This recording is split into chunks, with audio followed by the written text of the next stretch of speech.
if this is God, and to serve this God, if I don't serve this God, I go to hell.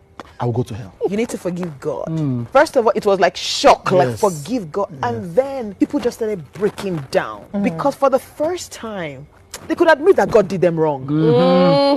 Like, you didn't show up for me now. You were supposed to show up when my mother was sick. You were supposed to show up when I prayed for my father. You were supposed to show up and get me that job. You were supposed to show up and not make that person rape me. You were supposed to show up and you did not show up. Yeah. And I trusted you. But this tyrant that we've been asked to call our father demands from you. So he doesn't just take from you, but beats you and says you should not cry. Yes. And not only beats you and say you should not cry, beats you, tells you not to cry and say you should say thank you. Some people will say, God has intention, they didn't do it. So God made them have an accident and broke their leg. Yes. And they say God was trying to get my attention. Yes. Yes. It's like a witch. Even the church is raising a new breed of people that are beginning to ask questions. I think what the church is doing itself a disservice and it's actually breaking itself down. We are not certain of the real character of this person. So when somebody comes and says, you lost this person, the Lord gives and the Lord takes away, blessed be the name of the God, you are not certain that is a hospital error. And so I get to a point in which most married couples get to when they acknowledge they're not in love, and I say, God, let's get a divorce or let's go for therapy. What is the thing that pursued you from the church?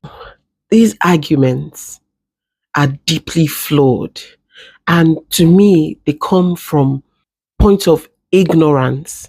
First, you say we have to forgive God. Forgive God for what? Life happens to everybody. Life is made up of cycles. People die, people are born, people get sick, people get well.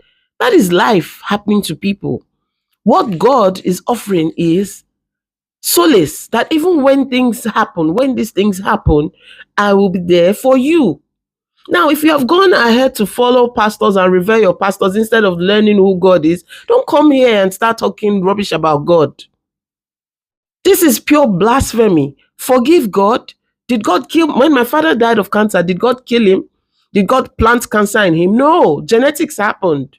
When I was dealing with infertility, did God cause me to say I will not have kids? No, genetics happened. Things happened. But he says, his grace is sufficient for me.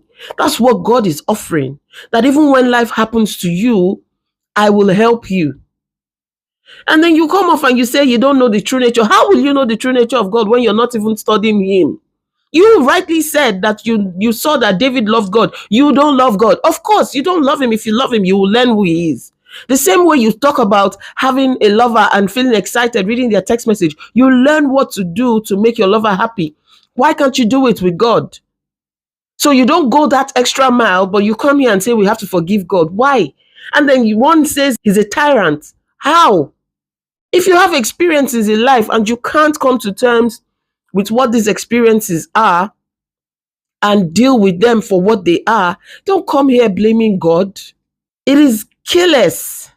There's a testimony trending on TikTok, Ilonaya testimony. Go and watch that video and see that that girl loved God and was in constant communication with God, and see how he helped her. We come here, we don't want to give what is required, and then we come and look for how to blame God. Forgive God? How? What does that even mean? Oh my goodness. Oh man, I'm out.